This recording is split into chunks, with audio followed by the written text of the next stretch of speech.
região de São Bernardo, na região de Santo André, enfim, muitos não têm. Eu me recordo de uma luta de 40 anos. Para vocês isso pode parecer estúpido, né? Muitos não eram nem nascidos, certamente não eram nem nascidas. E foi uma luta grande, uma luta fantástica, mas temos muito orgulho disso. Inclusive está aqui falando com a galera, fruto de uma luta popular, de uma luta organizativa, sindical, partidária, de quem tinha compromisso com a educação em nosso país. Então isso é uma coisa muito importante.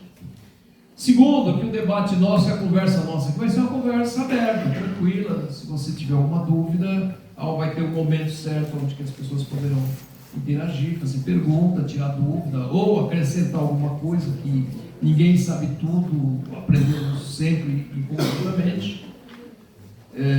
E dizer um pouco, como não teve apresentação individual, falar um pouco da gente, para que a gente possa conversar.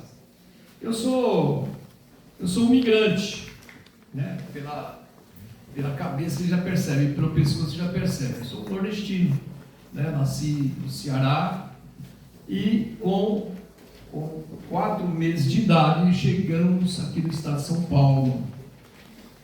E foi uma batalha. Durante 18 dias, numa viagem belíssima no pau de arara. Não sei se todo mundo sabe o que é essa conversa, muitas vezes sabemos que é pau de arara, um instrumento de tortura. Mas também tem o pau de arara, que era uma forma de transporte que existia muito antigamente, né? E que as pessoas não tinham alternativa, nem ônibus, nem condições adequadas, e se valiam desses meios de transporte que não era nada agradável. Um caminhão coberto com a lona, algumas redes amarradas, esticadas ali, e o caminhão lotado. E não tinha estrada como temos hoje, as estradas asfaltadas, era estrada de terra, de chão batido, enfim. Então, minha mãe, eu sou o 4º filho do Ceará, que nasci lá, e nós viemos para cá nessas condições daqui. Fui para o campo, fui morar na roça, como campesino, né, como trabalhador rural, e depois nós também procuramos vir para a cidade. Eu tenho uma formação formado em estudos sociais. Vocês hoje estão aqui no curso de História. Há alguns anos atrás existia ciências sociais, né? Existia essa forma de organização. Licenciatura, e eu naquela ocasião você fazia a curta licenciatura e a licenciatura plena. Então eu sou formado em História por aquela condição, em Geografia, e depois eu me formei em Filosofia. E também sou bacharel em Teologia e fiz parte, até com muito orgulho, né, Valim? Valim também fazia parte do primeiro currículo da Teologia da Libertação, que era na Faculdade de Assunção, que é da PUC, que hoje é da PUC. Então, eu fiz parte em 81, 82, 83, fazendo ali o curso de Teologia. E tenho, claro, algumas especializações que também são necessárias.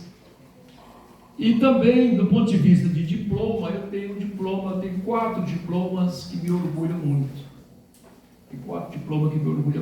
Que é ser diplomado 4 vezes como vereador nesta cidade. E tem a diplomação. Me lembro que quando Lula, no primeiro governo, ele chorou no dia que recebeu a diplomação, que é o requisito que se exige, né? Ele foi diplomado, ele até chorou, imagina, né? Não tem todos os predicados necessários, mas que coisa legal. Então, esses 4 diplomas de vereador da cidade foi com muita batalha, com muita luta, com muito respeito, e em respeito à opinião da população que depositou na gente essa responsabilidade, né? Esse pacto social, esse pacto político. Enfim, a trajetória minha sempre foi uma trajetória marcada, claro, quem foi migrante e nunca tinha um lugar fixo, sabe que não é fácil a vida. e nós carregamos isso ou parte disso para o restante da nossa vida. As alegrias, as tristezas, né? Tudo isso nós carregamos. É muito comum você ver o nordestino quando toca uma música raiz, uma música legal, muitos às vezes se emocionam. Já viram isso? Né? Nordestino eu falo, mas qualquer um também de Minas, qualquer lugar do interior de São Paulo, porque faz parte da nossa psique, da nossa memória, da nossa condição existencial. Né? Então, uma pessoa ou pessoas marcadas pelo sofrimento, pelas dificuldades sociais, por apartheid existente, essas pessoas também vão, nas suas expressões e nas suas atuações, vão também demonstrar essa relação, essa tomada de partido, essa tomada de lado na história, porque a história tem lado, tem que ter lado. O historiador que não tem lado, eu não gosto de política, de futebol, de religião, não se discute, cuidado, é um analfabeto de pronto já, né? Daqueles ou daquelas. Né? Então, essa minha condição, trabalhei depois da roça, migramos para São Paulo, eu numa condição um pouco diferente, mas migramos para São Paulo, e aqui eu trabalhei como auxiliar de enfermagem lá no Hospital Mandaqui, por 12 anos, então eu tinha uma experiência de tratar também com as pessoas, né, assim, que era hospital de tuberculose naquela época, na década de 70, de 80, era um depositário para morrer as pessoas, na sua grande maioria. Assim como o Hanseníase, a lepra. Aqueles sanatórios era exatamente um lugar para não ficar feio as pessoas morrerem nas ruas, ou então contaminando as pessoas das ruas. Então é essa espécie de depósito humano, que as pessoas iam falar, claro que alguns se recuperavam, mas na sua grande maioria até a família isolava e nunca mais ia atrás. Se vocês pegarem isso para estudar, vão ver que isso é assim. Né? Isso mudou, felizmente, com a política da deshospitalização, isso mudou, ainda bem que mudou. Né? E lá no Mandaqui nós começamos nosso trabalho, mas eu não sei porquê, né? Eu tomei uma certa consciência do que é fazer parte daquela condição de miserabilidade, e também tomei a consciência de que precisava fazer alguma coisa para lutar, para mudar as coisas. E lá não fui bem-vindo e fui expulso do hospital. Fui expulso do hospital porque, né, estava sendo inconveniente para os governadores. Aí fui trabalhar no centro de saúde aqui no Sacomã, lá tinha 1000 funcionários. Fui trabalhar no centro, na época de plena ditadura, nós formamos uma associação dos trabalhadores, não podia ter sindicato, mas nós formamos na raça. Aí fui trabalhar no centro de saúde que tinha 6 pessoas, ou seja, isola para não dar trabalho aqui e tal. Aí em 85 eu comecei a lecionar em Diadema. Em Diadema, em 85, Diadema era o patinho feio da região, porque era uma das cidades mais abandonadas da região do ponto de vista, né, econômico, do ponto de vista da infraestrutura. Infelizmente, com a gestão do Gilson e outros prefeitos no campo mais do Partido dos Trabalhadores, eles já conseguiram transformar Diadema hoje num grande espaço, digamos assim, importante também na região. Mas lá eu me lembro que eu comecei algumas lutas lá. A primeira luta foi numa escola lá depois do Inamar 2, em Diadema. Tinha uma escola, fizeram uma escola nova e vamos dar para o nome da escola. Aí chegaram para dar o nome da escola, falaram, vamos trazer aqui um pastor do Rio de Janeiro. Nada contra os pastores. Mas tinha morrido um aluno nosso, um menino que trabalhava na feira e vinha para a escola correndo à noite para chegar na hora certa, de bicicleta, ele foi atropelado e morreu, um menino novo. Aí nós conversamos com os alunos, que tal a gente fazer uma homenagem para esse menino, porque o pastor já tem a sua importância na história. Será que ele também não é importante? Será que ele não tinha sonhos, não tinha objetivos na vida, que foi interrompido bruscamente, abruptamente? Né? Aí os alunos nos mobilizamos e deu certo. Aí eu levei na ocasião, quem era o deputado aqui era o Expedito Soares, em São Paulo, na Assembleia. Levei lá, o Expedito foi na escola, conseguiu passar na Assembleia Legislativa e colocou o nome do menino lá. Esse foi o primeiro, eu falei, deu certo aqui, nós estamos lutando, dá certo, né? Então nós fizemos lá e botou o nome do menino na escola. Aí depois, em 87, 88, comecei em 85, teve uma outra polêmica. Eu fui dar aula na escola Filinto Miller. Vocês devem saber quem foi essa figura. O Filinto Miller é nome de escola. Cheguei na escola, assim, meio desconfiado, né? Cabra novo ali e tal. Sabe, né? Primeiro vi uma manifestação de algumas pessoas, uma parte sabe aqui, né? Quem foi, né? Aí fui dar aula naquela escola e falei, vamos organizar aqui também, para tirar o nome desse cidadão aqui, dessa figura, né, abjeta. E aí fizemos uma abaixo-assinado. Não fomos exitosos, mas criamos um clima danado. Rapidamente me tiraram da escola. Esse cabra que está atrapalhando essa escola aqui, com as histórias novas aqui, não, isso não é bom para a gente não, né? Aí eu propus tirar o nome do Filinto Miller e colocar Olga Benário. Olga Benário, para poder substituir o... Quem foi o Filinto Miller? Vou ler aqui para vocês, olha.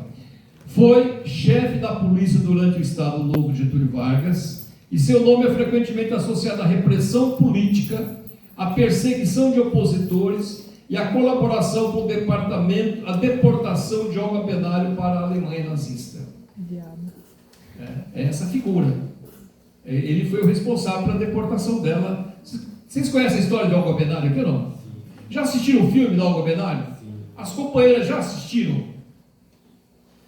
Olha, faz um favor, assista esse filme, as companheiras, mulheres. Todos devem assistir. Mas é uma dimensão de luta das mulheres, assim, que todo mundo chora nesse filme, pelo conteúdo. Tá pela Brasil, tá. Então, gente, é preciso. Aliás, quando eu dava aula no Estado, me aposentei, sou sobrevivente dessa. Quando dava aula. Tá com coisa? 5 minutos? Meu nome é Nessa. Quando eu dava aula, eu passava para os alunos no primeiro bimestre esses filmes. E quem vai ser historiador, um recurso muito importante são filmes, viu? Ajuda muito. Esse era um deles. Outro que eu passava para os alunos era Diário de Motocicleta. Vocês assistiram, se não assistam. Porque você leva o aluno a também pensar, sonhar com a mochila nas costas para conhecer o mundo, a pobreza, a miséria, os leprosos e também tomar consciência e partido na história. Eu vou cortar um pouquinho porque não tem jeito o tempo aqui. E a Olga Benário, vocês sabem quem foi, né? Uma militante comunista, antifascista, perseguida pelo Estado brasileiro, que deu guarida para o Luiz Carlos Prestes. Aliás, o Prestes todo mundo já conhece também como historiador, né? Vocês veem que eu sou jovem há mais tempo, vocês são jovens há menos tempo. E eu, como sendo jovem há mais tempo, eu fui ao enterro do Prestes no Rio de Janeiro. A gente tem essas fotos até hoje guardadas, mas isso é porque quem é jovem há mais tempo tem essas regalias, essas possibilidades. Vocês são jovens há menos tempo, ninguém é velho aqui.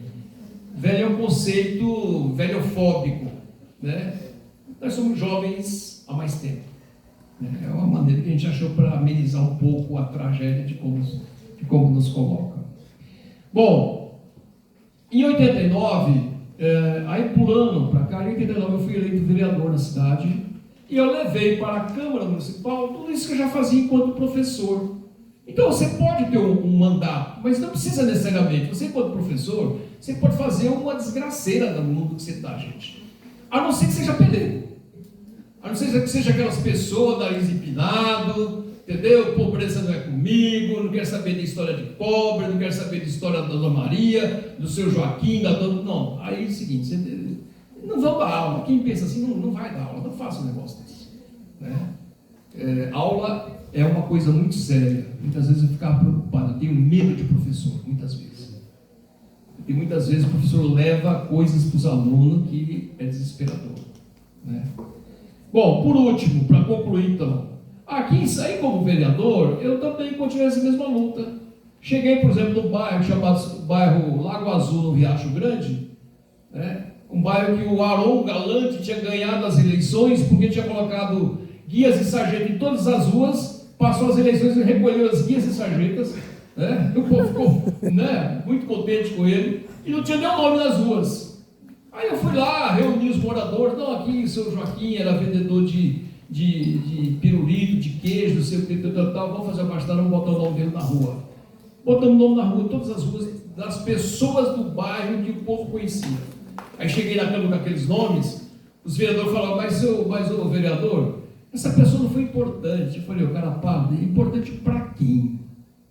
Pergunta para os filhos deles, 8, 10 filhos que ele criou, não deixou passar fome.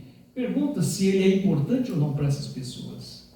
A visão da classe dominante é importante, tem que ser gravatado, não sei quantas universidades, não sei quantos idiomas.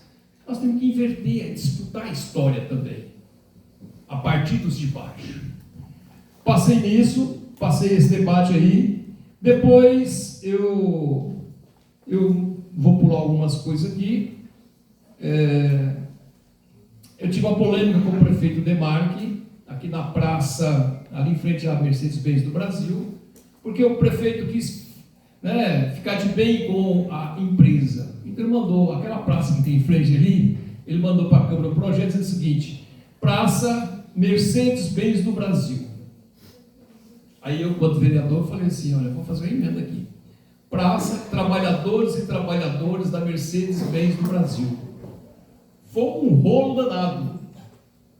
Coisa absolutamente simples, mas você vê o recorte de classe. Essas coisas aparentemente neutras, né? Você vê o recorte de classe. Você não quer que coloque o trabalhador e o trabalhador da Mercedes. O que seria a Mercedes sem os trabalhadores? Entende?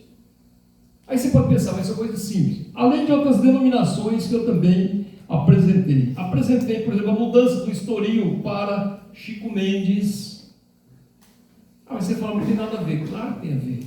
Apresentamos o debate do projeto que institui a consciência. Eu cheguei em 89 na Câmara Municipal. Eu tomei posse dia 1º de janeiro de 89. Quando foi 13 de maio, a Câmara estava fervilhando. Dia da rainha. Tinha até missa para a Princesa Isabel. Eu falei, isso aqui está errado. Aí, enquanto historiador, eu conheci um pouco da história do Zumbi dos Palmares. Eu falei, não, eu vou propor que ao invés de ficar celebrando no dia da Princesa Isabel, os negros precisam de uma redentora para te dar liberdade. Isso é a perspectiva europeia, eurocêntrica. Então nós vamos propor que a cidade comemore ou rememore o dia 20 de novembro, que foi o dia do assassinato de Zumbi Palmares, no dia 20 de novembro de 1695. Está entendendo? Você pode falar, mas são coisas pequenas, mas não é. Enfim, apresentei o projeto do feriado municipal na cidade, apresentei o projeto do passe livre, que a juventude percorria essas ruas, porque não tinha como ir e muitas vezes não tinha como estudar. Não tinha, eu vi os estudantes à noite, descia, ficava perto da porta, na hora que abriu a porta, caía, todo mundo saía para fora, aí às vezes apanhava da polícia. Eu falei, gente, está errado, não tem passe livre dessa garotada aqui. Enfim, em 93, eu apresentei um projeto que também não tem muita importância, visando revogar o decreto legislativo instituído em 75. Em 1975, eles fizeram um decreto onde eles homenageavam pessoas importantes na cidade, e a figura dessa homenagem é João Ramalho, um traficante índio.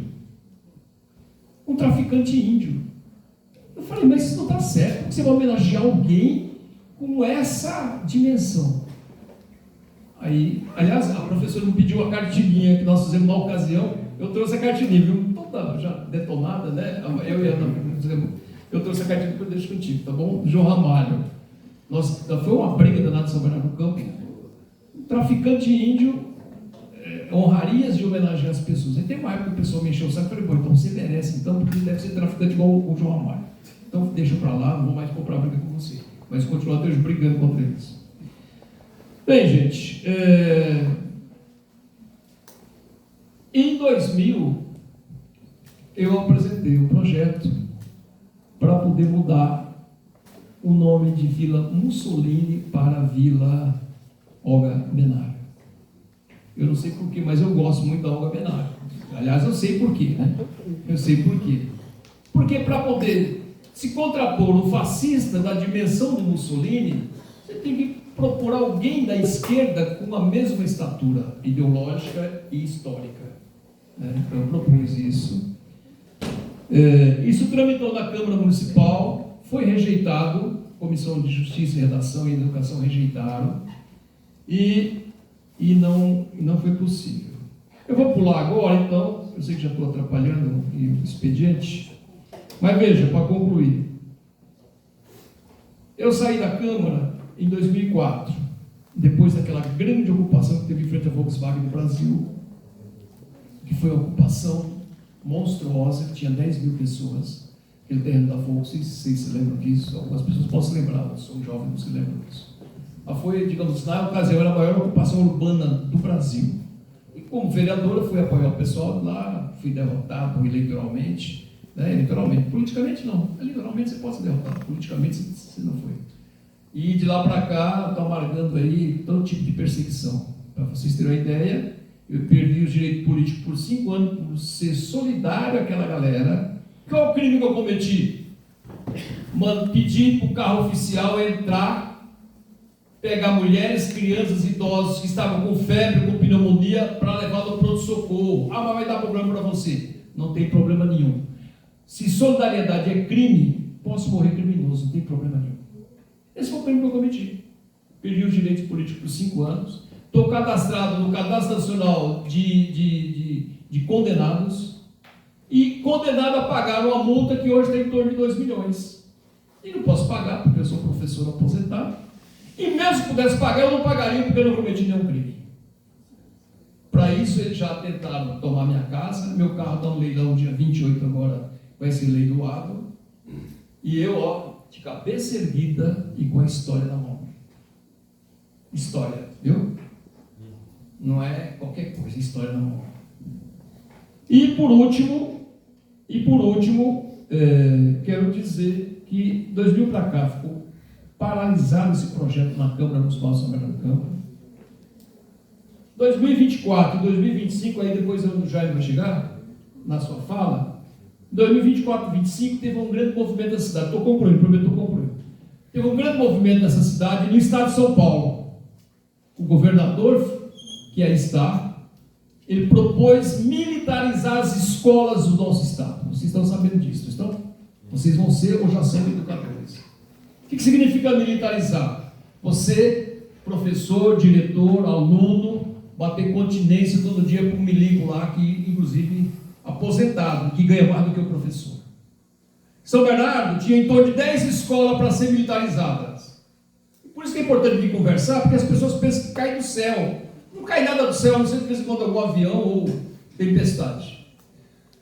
Tinha 10 escolas em São Bernardo para ser militarizadas. Eu sou da POESP. A POESP é o Sindicato dos Professores, o maior sindicato da América Latina. Sou diretor estadual. Nós fomos para cima de todas as escolas. Carro de som, panfleto. E nós derrotamos o governo do Estado de São Paulo. Não vou militarizar nenhuma escola aqui. Não passou em nenhuma escola aqui o debate da militarização. E foi emblemático porque eles incluíram dentre essas escolas o Vladimir Herzog. O Vladimir Herzog. Todo mundo sabe quem foi o Vladimir Herzog. Se não sabe, precisa saber. E tem uma escola chamada Vladimir Herzog.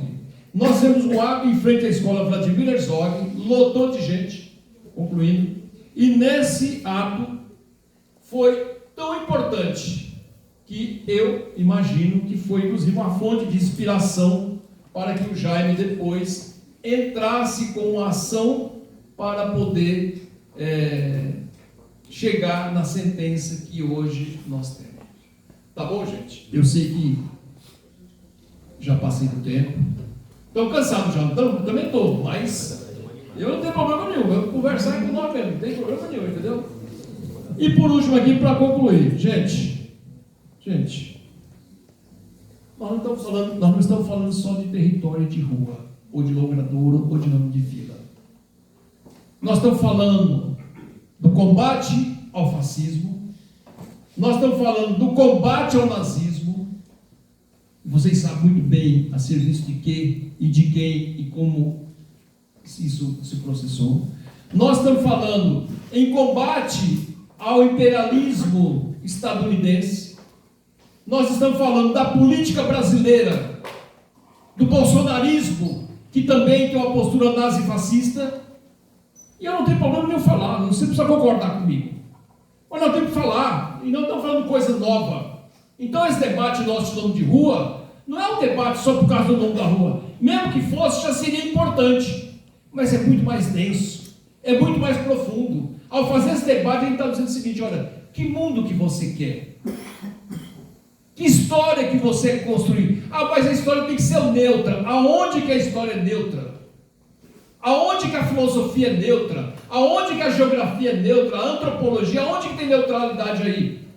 A não ser no discurso dos dominantes, porque questionar para eles significa despertar consciências e mentes e corações e mentes. É isso então nesse primeiro momento, e depois, se precisar fazer alguma conversa, a gente faz. Mas eu não posso encerrar sem agradecer a professora Maria Clara Castro.